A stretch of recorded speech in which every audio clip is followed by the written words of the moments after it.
मित्रांनो नमस्कार. मित्रांनो, महाराष्ट्राचे उपमुख्यमंत्री आणि महाराष्ट्राचे लाडके दादा ज्यांना म्हटलं जायचं ते अजित पवार यांचं काल विमान अपघातामध्ये दुःखद निधन झालं आणि त्यामुळे संपूर्ण महाराष्ट्रावर एक प्रकारची शोककळा ही पसरलेली आहे आणि कोणीही अशा प्रकारे ही अपेक्षा केलेली नव्हती की अशा प्रकारे जे अजित पवार आहेत त्यांचं अशा प्रकारे दुःखद निधन होऊ शकतं किंवा ज्या प्रकारे मागच्या महिन्याभरामध्ये तुम्ही जर बघितलं असेल तर ज्या प्रकारचा धडाका अजित पवार यांनी संपूर्ण महाराष्ट्रभर लावला होता आणि ज्या स्थानिक स्वराज्य संस्थांच्या ज्या निवडणुका झाल्या त्याच्यामध्ये ज्या प्रकारची त्यांची धावपळ सुरू होती, ज्या प्रकारचा प्रवास ते करत होते आणि ज्या प्रकारचा प्रचार ते करत होते, त्याच्यामधून एक गोष्ट स्पष्ट झालेली होती की त्यांनी काही ना काही त्यांच्या मनामध्ये जे भविष्याचे जे आराखडे आहेत ते बांधलेले आहेत किंवा त्यांना नक्की एक त्यांची जी दिशा आहे ती त्यांनी ठरवलेली आहे आणि त्या दिशेवर त्यांनी जे ध्येय ज्याला म्हणतात ना ते त्यांचं स्पष्ट झालेलं आहे आणि इथून पुढचा त्यांचा जो प्रवास असेल किंवा इथून पुढे त्यांचं जे महाराष्ट्रातलं जे राजकारण असेल ते कोणत्या दृष्टीने त्यांना न्यायचं आहे याविषयीचा एक आपल्याला अंदाज येऊ शकतो. अशा प्रकारे त्यांनी त्या ठिकाणी आपलं राजकारण सुरू केलेलं होतं. विशेष प्रकारे तुम्ही जर बघितलं असेल तर पिंपरी चिंचवड आणि पुणे ह्या शहराच्या ज्यावेळेस निवडणुका होत्या त्यावेळेस ज्या प्रकारच्या मुलाखती त्यांनी दिल्या, ज्या प्रकारचे आरोप आणि प्रत्यारोप आणि त्यांनी थेट ज्या प्रकारे विरोधकांना अंगावर घेतलं किंवा ज्या प्रकारे युतीमध्ये महायुतीमध्ये असताना सुद्धा त्यांनी ज्या प्रकारचे त्या ठिकाणी आरोप केले आणि एवढंच नाही तर त्यांनी सांगितलं की माझ्याकडे पुरावे सुद्धा आहेत आणि त्यामुळे काय झालं की हे सर्व ज्या गोष्टी आहेत हा मागचा 1 महिन्याचा जर तुम्ही पूर्ण त्याचा बॅकग्राऊंड जर तुम्ही बघितला तर एक गोष्ट तुम्हाला समजून येईल की त्यांनी भविष्यामध्ये किंवा पुढे जाऊन आपल्याला काय करायचं आहे हे त्यांनी ठरवलेलं आहे असं दिसतंय. परंतु याच्यामध्ये काल जी घटना घडलेली आहे त्याच्यामध्ये आता समाज माध्यमामध्ये म्हणा किंवा सोशल मीडियावर म्हणा लोक व्यक्त होत आहेत आणि लोकांना हा प्रश्न पडलेला आहे की ही जी घटना घडलेली आहे हा जो विमान अपघात घडलेला आहे हा नेमका कशा प्रकारे घडला किंवा नक्की हा घात आहे की अपघात आहे ह्याच्यावर आता लोकांमध्ये सुद्धा एक प्रकारचा संशय निर्माण झालेला आहे म्हणा किंवा ज्या प्रकारच्या घटना मागच्या काही वर्षांमध्ये तुम्ही जर पाहिले असतील तर याच्या पहिला आपण बघितलं असेल की अनेक वेळेला रस्त्यावरच्या ज्या घटना आहेत दुर्घटना आहेत तर रोज आपण कुठे ना कुठे पेपरमध्ये बातम्या वाचतो की रस्त्यावर या ठिकाणी अपघात झाले, त्या ठिकाणी अपघात झाले, इथं खड्डे पडलेत, तिथं खड्डे पडलेत आणि हे सर्व जे आहे हे आपल्या रोजच्या बातम्या आहेत.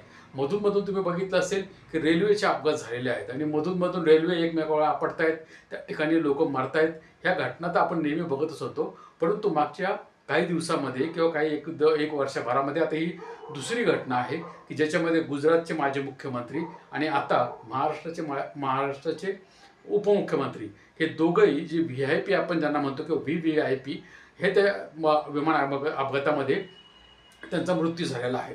ही जी घटना ही सामान्य नाही, कारण याच्यामध्ये एक प्रोटोकॉल असतो किंवा ह्याच्यामध्ये ज्यावेळेस VVIPंचं ज्यावेळेस विमानं जातात किंवा येतात त्यावेळेस निश्चितपणाने सर्व प्रकारची त्या ठिकाणी काळजी घेतली जाते किंवा त्या ठिकाणी कोणत्याही प्रकारे दुर्घटना घटू नये. जे आपण तुम्ही बघितलं असेल ज्यावेळेस एखादा मंत्री साधा मंत्री जरी असेल तो ज्यावेळेस रस्त्याने जातो त्यावेळेस त्याच्या मागे त्याचा ताफा चाललेला असतो, पोलिसांचे व्हॅन असतात, कमांडो असतात, सर्व काही त्यांना एक प्रकारे संरक्षण त्या ठिकाणी असतं.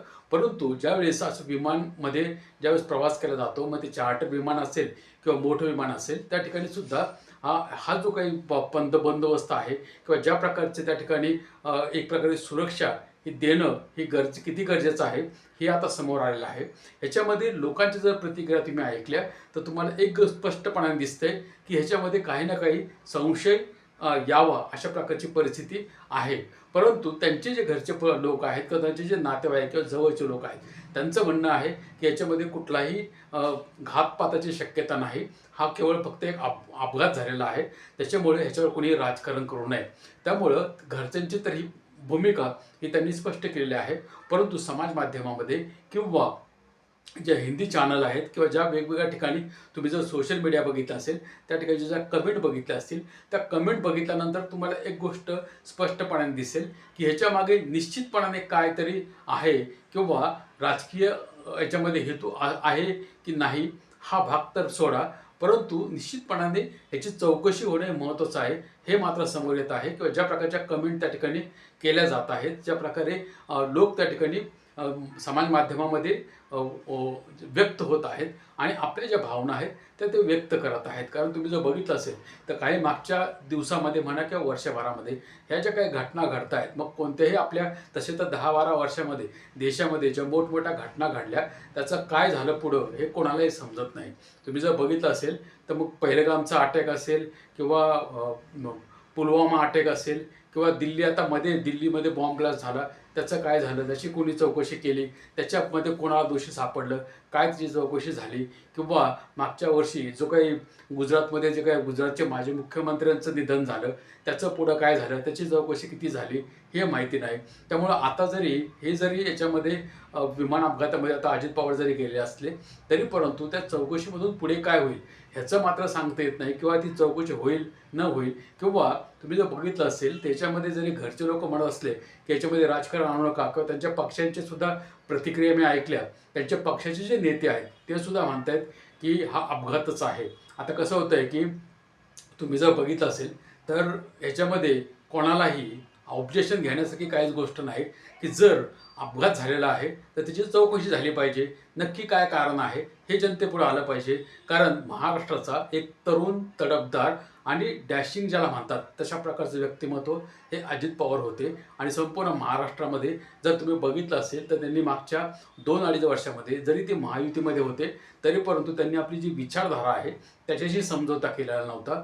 त्यांचा जो प्रचार आहे त्याच्यामध्ये सुद्धा त्यांनी कुठेही धर्मनिरपेक्षता किंवा जी सर्व धर्मसमभाव ही जी त्यांची जे सेक्युलरिझमची जी त्यांची विचारसरणी आहे ती त्यांनी धरून ठेवलेली होती, ती त्यांनी कुठेही सोडली नाही. संपूर्ण प्रचारामध्ये त्यांनी हा जो भाव आहे तो त्यांनी त्या ठिकाणी राखून ठेवलेला होता की आम्ही सर्व धर्म समभाव मानणारे आहोत, आम्ही सर्वांना संगती घेऊन सर्वांचा विकास करण्याची आमची भूमिका आहे आणि आम्ही धर्माच्या नावावर कोणालाही विभाजित करत नाही.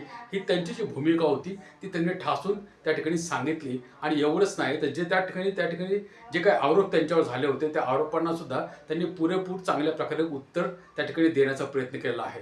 त्यामुळे जे विरोधक आहेत म्हणा किंवा जे त्यांच्या संगती बसलेले म्हणा त्यांच्यासुद्धा एक प्रकारे पोटात गोळ्या येण्यासारख्याच गोष्टी होत्या. त्यामुळे निश्चितपणाने की ह्या ज्या गोष्टी आहेत ह्याचा हा बॅकग्राऊंड आहे. परंतु जर त्या ठिकाणी अपघात झालेला आहे आणि जर त्या ठिकाणी विमान कोसळलेलं आहे तर ते कशा प्रकारे कोसळलं, का कोसळलं ह्याची चौकशी होणं हे महत्त्वाचं आहे. आणि ज्याला म्हणतात ना दूध का दूध पाणी का पाणी हे समोर आलं पाहिजे. आणि अशा ज्या घटना आहेत ह्या घडता कामा नयेत. कारण महाराष्ट्राचा एक पुरोगामी चेहरा किंवा ज्याला म्हणतात ना की फुले, शाहू आणि आंबेडकर ही जी विचारधारा आहे ते पुढे नेणारं एक व्यक्तिमत्व होतं.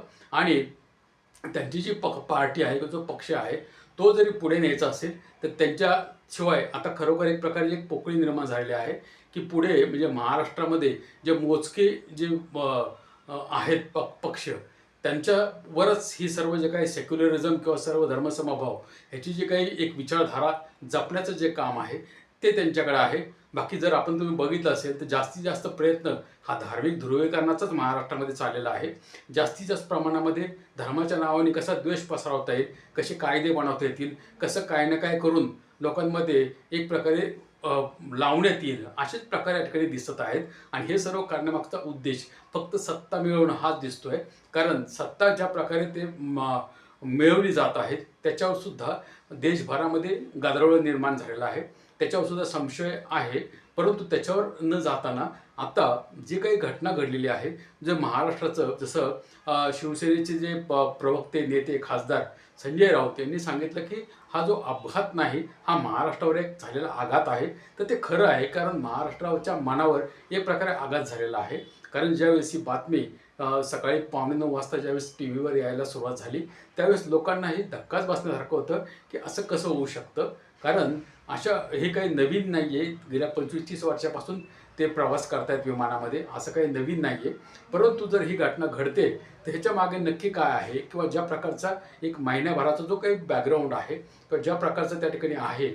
आणि काँग्रेसच्या एका नेत्याने पण सांगितलं होतं की निश्चित येणाऱ्या 8 दिवसामध्ये काही ना काही घटना हे महाराष्ट्रामध्ये घडू शकते. आणि जी काही तयारी म्हणजे स्वबळाची तयारी काही लोकांची 2029च्या दृष्टीने चालू आहे ह्याचा काय संबंध आहे का, ह्या सर्व गोष्टींची ज्याप्रमाणे बंगालचे मुख्यमंत्री ममता बॅनर्जींनी सांगितलं की याची एक चौकशी सखोल झाली पाहिजे सुप्रीम कोर्टाच्या निगराणीखाली, तर ते योग्यच आहे. कारण त्याच्यामध्ये कुठल्याही प्रकारचा जर संशय आहे त्याच्यामध्ये निश्चितपणे झालं पाहिजे. कारण मागच्या ज्या ज्या घटना संपूर्ण देशामध्ये घडलेल्या आहेत त्याची कुठलीही चौकशी झाली आणि त्याचा रिपोर्ट बाहेर आला हे दिसत नाही. म्हणून लोकांच्या मनामध्ये एक प्रकारे संशयाचं वातावरण आहे ते दूर झालं पाहिजे. ज्याप्रमाणे EVMवर संशय आहे, वोटर लिस्टवर संशय आहे, SIवर संशय आहे, अशाच प्रकारे जर आता आम्हाला जर रस्त्याने जाणं किंवा रेल्वेने जाणं किंवा विमानातून फिरणं हे जर आम्हाला भीती वाटायला लागली, कारण ज्या प्रकारे तुम्ही बघितलं असेल ना की एक बोर्ड लावलेला असतो काही काही ठिकाणी, तुम्ही जर रस्त्याने जाता त्यावेळेस ते तिथं पार्किंग असतं, त्या पार्किंगमध्ये एक बोर्ड लावलेला असतो, parking at your on risk, म्हणजे तुमच्या स्वतःच्या जोखमीवर तुम्ही तुमचं या ठिकाणी सामान ठेवा.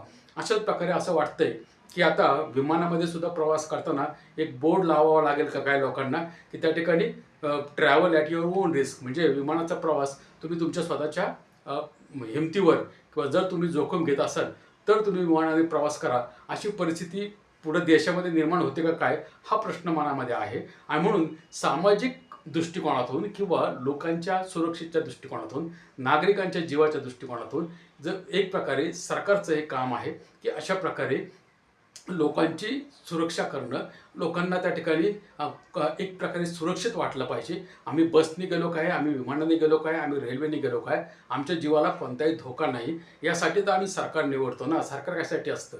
सरकारचा मुख्य उद्देश काय असतो? सरकारचा मुख्य उद्देश हा लोकांना सेवा, सुविधा आणि सुरक्षितता हे जे काही घटनेमध्ये दिलेली तत्त्व आहेत ती पूर्ण करण्यासाठीच आम्ही सरकार निवडतो आणि त्यासाठी आम्ही मत देतो, आम्ही पैसे देतो, टॅक्सच्या पैशावर हा देश चालतो. त्यामुळे लोकांची सुरक्षितता हे सर्वात महत्त्वाचं असलं पाहिजे. देशातील लोकांना सुरक्षित वाटलं पाहिजे घराबाहेर जाताना आणि एकमेकांची व्यवहार करताना म्हणा किंवा समाजामध्ये राहताना आणि प्रवास करताना एक प्रकारे सेफ वाटलं पाहिजे, सुरक्षित वाटलं पाहिजे. ही निश्चितपणाने सरकार काम करत आहे. परंतु जर कोणी जबाबदारी घ्यायला तयार नसेल, जर कोणी मान्यच करायला तयार नसेल काय असं झालं, किंवा तुम्ही जर बघित असेल मागच्या वेळेस ज्यावेळेस विमानाचा अपघात झाला आणि त्याच्यामध्ये गुजरातचे मुख्यमंत्री त्यामध्ये मरण पावले, त्यावेळेस आपल्याच एक मंत्र्यांनी एका सांगितलं होतं की हे ॲक्सिडेंट आहेत, हे आम्ही थांबवू शकत नाहीत. आता हादसा किंवा ॲक्सिडेंट हा वेगळा असतो. दोन गोष्टी असतात. एक असतं मानवनिर्मित आपत्ती, दुसरी असते निसर्गनिर्मित आपत्ती. ज्यावेळेस मानवनिर्मित की ज्याच्यामध्ये आपण पहिल्यांदा निसर्गनिर्मित जर विचार केला तर त्याच्यामध्ये तुम्हाला बघायला मिळेल की पूर येतात, महापूर येतात किंवा भूकंप येतो किंवा अशा प्रकारच्या ज्या नैसर्गिक आपत्ती येतात त्यावेळेस त्या आपण थांबवू शकत नाही, कारण ते निसर्गाकडून आहे.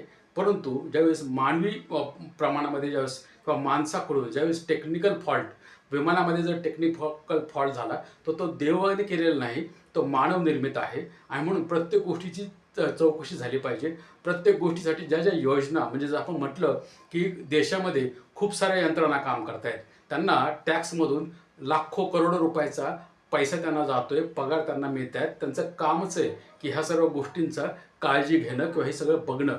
परंतु अनेक वेळा तुम्ही बघितलं असेल पूल पाडल्यानंतर आता पुलाचं आम्ही ऑडिट करतो, नंतर रेल्वेचा अपघात झाला की आता रेल्वेचं आम्ही ऑडिट करतो. मग एखाद्या हॉस्पिटलमध्ये लहान लेकरं 10-10, 20-20 लेकरं त्या ठिकाणी हॉस्पिटलमधून जळून जात आहेत, त्यावेळेस म्हणतात की आता दवाखान्याचं ऑडिट करतो. म्हणजे कसं आहे की आता विमानाचं ऑडिट करतो. म्हणजे काय होतं आहे की प्रत्येक पहिल्यांदा तयारी करणं किंवा एखादी गोष्ट होऊ शकते ह्याचा अंदाज घेऊन, ज्याला गव्हर्नन्स म्हणतात किंवा ज्याला म्हणतात ना की राज्यकारभार करणं, त्याला ज्याला म्हणतात ना लोकांची काळजी घेणं, लोकांसाठी काम करणं, जनहिताचं काम करणं, ह्या ज्या गोष्टी आहेत ना ह्या व्हायला पाहिजेत आपल्या देशामध्ये. परंतु काय झालं आहे माहिती आहे का की हजारो करोड लाखो म्हणजे 4,200 संपूर्ण देशामध्ये जर तुम्ही बघितलं असेल हे वरच्या लेवलचे लोकसभा विधानसभेचे आमदार खासदार ह्यांना जवळजवळ 50 का 55 हजार कोटी, माझ्याकडे आता एक्झॅक्ट नंबर नाही, परंतु 50 का 55 हजार कोटीचा पगार भत्ते आणि हे सर्व काही दिलं जातं. कशासाठी? ते ह्यांनी राज्यामध्ये देशामध्ये चांगल्या प्रकारच्या ज्या सेवा सुविधा आहेत त्या निर्माण कराव्यात, देशाचा विकास करावा. देशाचा विकास म्हणजे फक्त रस्ते, रस्ते पूल बांधणं हा नाही, तर लोकांचा विकास केला पाहिजे, लोकांना सुरक्षितता दिली पाहिजे, लोकांना चांगलं वाटलं पाहिजे. आणि त्याच्यामध्ये सर्वात महत्त्वाचं जर काय असेल तर रस्ते, वीज, पाणी, शाळा, शिक्षण, आरोग्य ह्या ज्या सेवा आहेत ह्या मजबूत करून देणं पाहिजे की जेणेकरून लोकांचा विकास ते स्वतः करतील, सरकारला करायची गरज पडणार नाही. आणि जेवढे पण विकसित देश आहेत त्या विकसित देशांमध्ये अशाच प्रकारे कारभार चालतो की त्या ठिकाणी सरकार हे लोकांना उभं करतं. या ठिकाणी कसं झालं की तुम्ही खाली बसा, आम्ही तुम्हाला घरात आणून देतो आणि आम्ही मग म्हणणार की आम्ही दिलं म्हणून. म्हणजे सरकार देतंय आणि हे म्हणणार आम्ही दिलं, म्हणजे जसं काय आमच्या घरातूनच आणून दिलं आहे. अशा प्रकारची परिस्थिती आपल्या देशामध्ये आहे. आणि ही जी परिस्थिती आहे ही जर थांबवायची असेल तर आता लोकांनीच पुढाकार घेतला पाहिजे. लोकांनी विचारला पाहिजे की आमच्या सुरक्षिततेचं काय, म्हणजे पहिल्यांदा आमच्या मताचं काय, आमच्या मताची गॅरंटी आम्हाला पाहिजे. आणि आता आमच्या जीवाचं काय, आमच्या जीवाची गॅरंटी आम्हाला पाहिजे, असं म्हणायची आता वेळ आलेली आहे. आणि म्हणून आता लोकांनी विचार केला पाहिजे की अशा प्रकारचे जर उमदे आणि पुढे भविष्य असणारे किंवा एक प्रकारे ज्याला म्हणतात ना की जनहिताचं काम करणारे नेते जर अशा प्रकारे दुर्दैवी अपघातामध्ये जाणार असतील, किंवा तुम्ही बघितलं असेल मागे सुद्धा स्वर्गीय जे काही गोपीनाथ मुंडे त्यांचं सुद्धा अपघातामध्ये निधन झालेलं होतं. आता अजित पवार की जे बहुजनांचे नेते, बहुजनांसाठी काम करणारे, बहुजनांचा विकासासाठी ध्यास घेते, असे लोक जर जायला लागले तर मग येणारा काळ जो आहे तो मात्र निश्चितपणाने हा धोक्याचा असणार आहे. हे महाराष्ट्रातील जनतेने समजावून घेतलं पाहिजे आणि त्या विरोधामध्ये आता विचार केला पाहिजे आणि गंभीरपणाने ह्या सर्व समस्या किंवा ह्या जे काय येणारा जो काळ आहे त्यासाठी तयारी केली पाहिजे. आणि म्हणून आपले जे लोक आहेत त्यांना प्रश्न विचारा, त्यांना जबाबदारी सांगा आणि त्यांना सांगा की तुमचं कर्तव्य आहे, आम्ही तुम्हाला पैसे देतोय, आम्ही तुम्हाला टॅक्स देतोय, ही तुमची जबाबदारी आहे. आम्हाला सुरक्षितता देणं, आमचं संरक्षण करणं आणि आम्हाला घराबाहेर पडताना एकदम सुरक्षित वाटलं पाहिजे. अशा प्रकारचा देश आणि अशा प्रकारचं राज्य हे निर्माण झालं पाहिजे. ही भूमिका महाराष्ट्रातील प्रत्येकाने घेतली पाहिजे. तरच निश्चितपणाने हे जे लोक आता आपल्यामधून जात आहेत ह्यांच्या आत्म्याला सुद्धा त्यामुळे शांती मिळेल आणि निश्चितपणाने आपली जी येणारी पिढी आहे ती सुद्धा एक प्रकारे म्हणेल की काही ना काही आमचे जे लोक होते ते आमच्यासाठी काहीतरी करून गेले. अन्यथा निश्चितपणाने येणारा काळ हा धोक्याची घंटा वाजवणारा आहे. हे आपण समजावून घेतलं पाहिजे. आणि म्हणून निश्चितपणे तुम्हाला काय वाटतं तुम्ही या व्हिडिओवर कमेंट करून सांगा. भेटूया आपण दुसऱ्या व्हिडिओमध्ये दुसऱ्या विषयासह. तोपर्यंत धन्यवाद.